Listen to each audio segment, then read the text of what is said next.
तर पार्थ पवारांच्या कोरेगाव पार्कमधील जमिनीचा वाद काही थांबण्याचं नाव घेत नाहीये। यावरनं राजकीय आरोप प्रत्यारोप होत असतानाच आता ओबीसी आंदोलक लक्ष्मण हाकेंनी सुद्धा पार्थ आणि अजित पवारांना लक्ष्य केलं।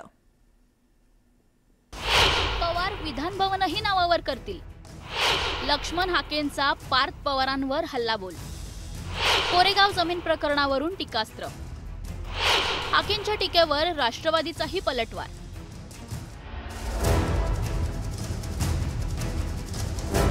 पार्थ पवारांच्या अमेडिया कंपनीनं सरकारी जमिनीचा परस्पर व्यवहार केल्यानं राज्यातील राजकारण ढवळून निघतंय। या व्यवहारात कायद्याची मोडतोड उघड झाल्यानंतर आणि सर्व स्तरातून टीकेची झोड उठल्यानंतर अखेर हा व्यवहार रद्द करण्याचा निर्णय अजित पवारांनी जाहीर केला। पण पार्थ पवारांच्या माघारीनंतरही त्यांच्या मागे लागलेल्या अडचणींचं शुक्लकाष्ट काही संपण्याचं नाव घेत नाहीये। राजकीय विरोधकांकडून सातत्यानं पवारांना लक्ष्य केलं जातंय। त्याचवेळी आता लक्ष्मण हाकेंनीही त्यांच्या जुन्या स्टाईलनं पवारांना टार्गेट केलंय। कथित जमीन घोटाळ्याप्रकरणी ओबीसी नेते लक्ष्मण हाकेंनी अजित पवारांवर हल्लाबोल केलाय। जमिनीच्या सातबारावर मुंबई सरकार तसेच महाराष्ट्र सरकार पशुसंवर्धन विभाग व इतर तत्सम शासकीय उल्लेख असतानाही पार्थ पवार यांनी जमीन आपल्या कंपनीच्या नावावर केली। उद्या हे पवार महाराष्ट्राचे विधान भवन पण आपल्या नावावर करायला घाबरणार नाहीत असा हल्लाबोल त्यांनी केलाय।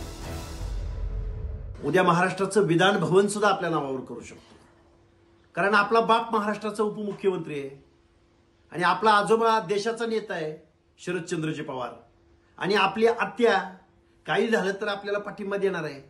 हे पवार सगळे ब्रिटिश ईस्ट इंडिया कंपनीचे सदस्य आहेत। ब्रिटिश ईस्ट इंडिया कंपनी गेली देशाच्या बाहेर, पण पवार ईस्ट इंडिया कंपनी या महाराष्ट्रामध्ये काम करते। शासकीय जमिनी हडप करणे हा अजितदादा पवारांचा धंदा काही नवीन नाही, आणि आता पार्थ पवार त्यांचा वारसा चालवतोय। लक्ष्मण हाकेंसह विरोधकांकडून टीकेची झोड उठत असतानाही रविवारी पुन्हा एकदा अजित पवार माध्यमांसमोर आले।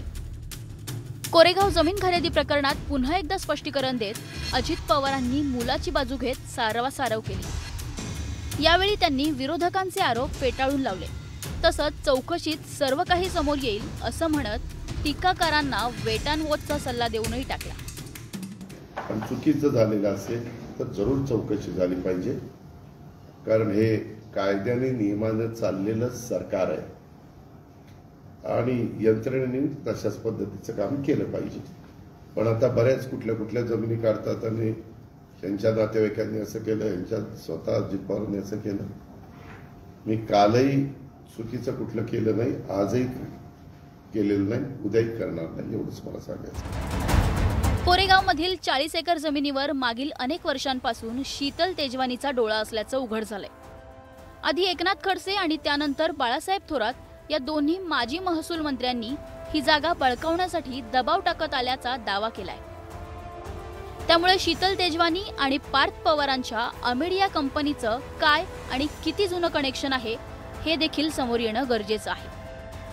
त्यासाठी या प्रकरणी चौकशी पारदर्शक आणि वेगानं व्हायला हवी, तरच कोरेगाव पार्कमधील जमिनीचा हा वाद मिटेल। शरद जाधव, न्यूज 18 लोकमत, मुंबई।